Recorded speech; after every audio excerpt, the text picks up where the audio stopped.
Hey everybody, it's Michael from Replica Airguns with another tabletop review, and today we're looking at the KJWorks KP01-E2, which is a Sig Sauer P226 replica, and it's a CO2 Blowback Airsoft Pistol. Again, this is the tabletop review. This gun is available in our Canada Replica Airgun store in the KJWorks Airsoft section. Let's get right into the specifications. This is a blowback, mostly all-metal design gun.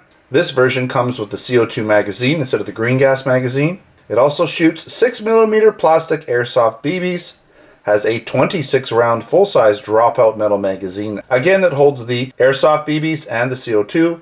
It weighs in at 2 pounds or 920 grams, and it shoots in single and double action with a working decocker. It will shoot somewhere in the neighborhood of 350 to 400 FPS, a little faster than the gas version, so we'll have to find out when I do my actual testing. I have not done a field test or shooting review of this gun. I have, however, tested it in the Cybergun version, which I will show you. The Cybergun distributed and licensed version. Now, the Cybergun version came with a gas magazine, so it will perform a little bit differently than the CO2 version. Now, because this gun came direct into Canada from KJWorks, was not brought into the US and then into Canada, it does not require a red tip, so it doesn't come with a red tip, so no orange or red tip on this gun.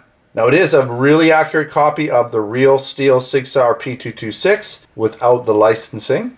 And again, this is made by KJWorks in their Taiwan factory. It does come in a nice cardboard box here, as you can see, KP01-E2. You can see it's a CO2 version. Super Real Gas Gun Series. Semi-automatic airsoft gun. All right. That's pretty much all you need to see here. Nothing on the back.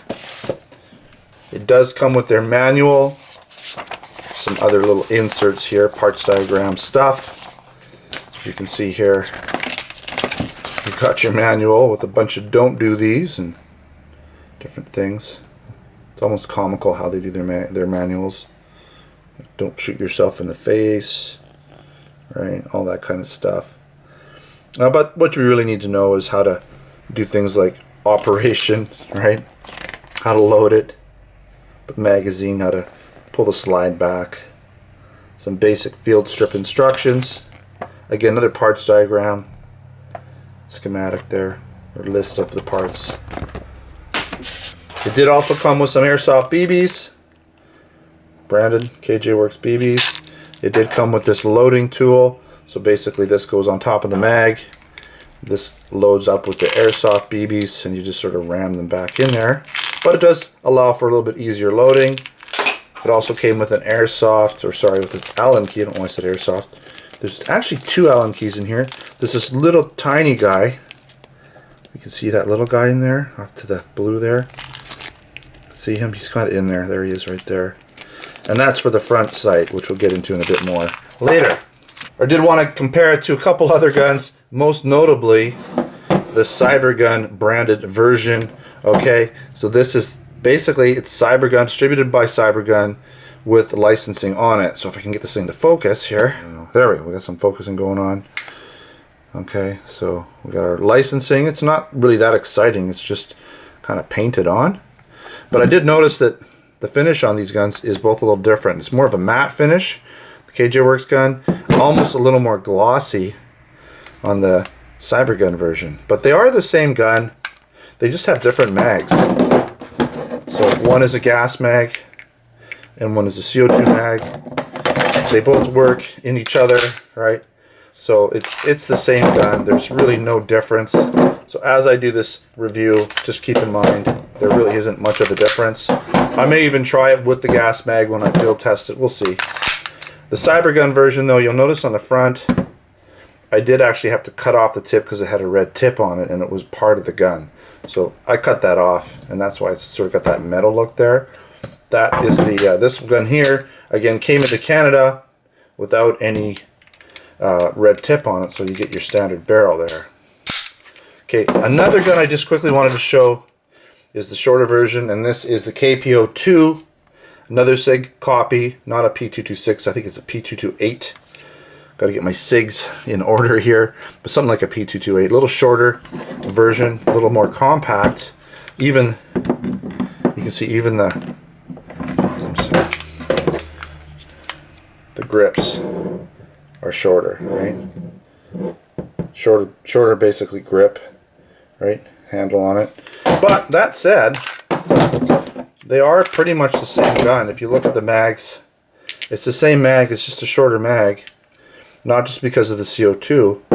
If I put this mag in, it does click into place, it just sticks out a little bit. So I could use the CO2 mag in this gun. Kind of cool, right? Pretty neat. All right, let's get back to the KP01. That's what we're here for.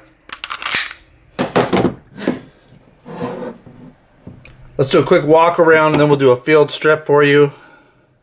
So sort of a matte finish. We do have our tactical rail on here. This is basically to field strip it. Here we have our decocker. We have our slide catch release. Right, we have our magazine release, single and double action trigger, nice grips, again no licensing, right, like you would have the licensing on this version. Alright, single and double action hammer, white dot rear sight, front sight, and this is where it gets into the adjustable part here. You can actually put the Allen key in there and adjust the sight left and right for windage. Alright, kind of nice. Alright, made in Taiwan.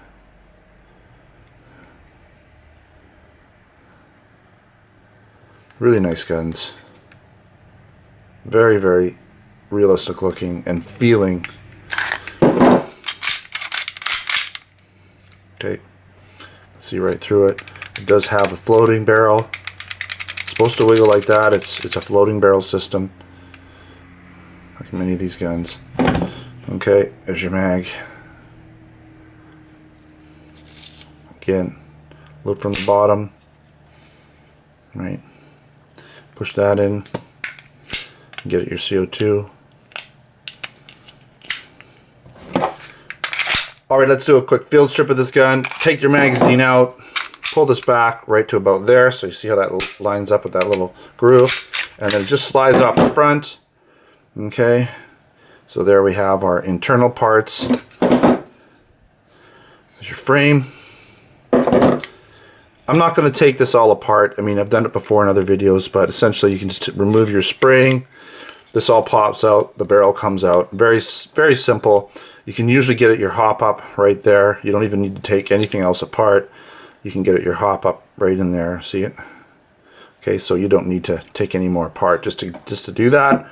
But if you want to take it out, maybe clean some parts up, you can. Put it back together. Same thing. All done. Okay.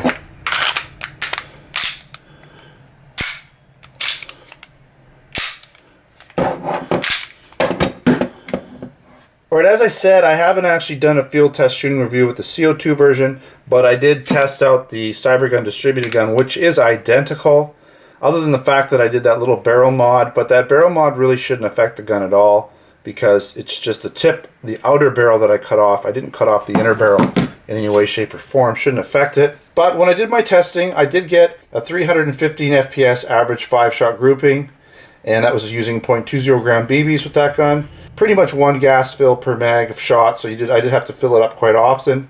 Now I also found that it shot a little bit low for me when I was shooting at the range I was shooting at, but potentially adjusting the hop up or shooting at a different range might affect the elevation. So I'll have to do another field test with this gun and find out if it shoots the same or better or maybe worse. We'll find out. Alright, let's get into some of the pros and the cons. The KP01-E2 is a nice solid gun, has good weight to it, solid feeling gun, has that KJWorks high quality fit and finish. It's a mostly all metal design gun with a metal magazine that holds the CO2 and the BBs. It's a very accurate looking and working Sig Sauer P226 replica without the licensing, keep that in mind. It is fully field strippable just like a real Sig Sauer, has that working decocker. The front sight is adjustable for windage, not elevation, but you can adjust elevation with hop up. And the white dot sights offer quicker target acquisition, easy to see your targets on a variety of backgrounds. And the CO2 mag version that I'm reviewing here will shoot a little bit hotter than the gas version and will be a little bit better suited for colder weather. All right, some of the cons: no actual Sig Sauer licensing, but it does have a very clean look to it, and the CO2 mag does stick out a bit from the grip. That's just the way it's going to be if you're using the CO2 mag. Alright, again, keep in mind we do have this gun in our Canada Replica Airgun store, so if you're interested in it, check us out at replicaAirguns.ca. Also, come on down to replicaAirguns.com, where I'll have a written article along with additional photos there for you of this gun. I'll put links in the description where you can buy it and check out that review link also, so check that out in the description of this video. And while you're at replicaAirguns.com, make sure to check out our Canada and US online Replica Airgun stores, where we sell air guns, BB guns, airsoft guns, pellet guns, blank guns, knives, and other accessories. Make sure to subscribe before you head out, and also check us out on Facebook and Twitter. Thanks for watching. Until next time, take care.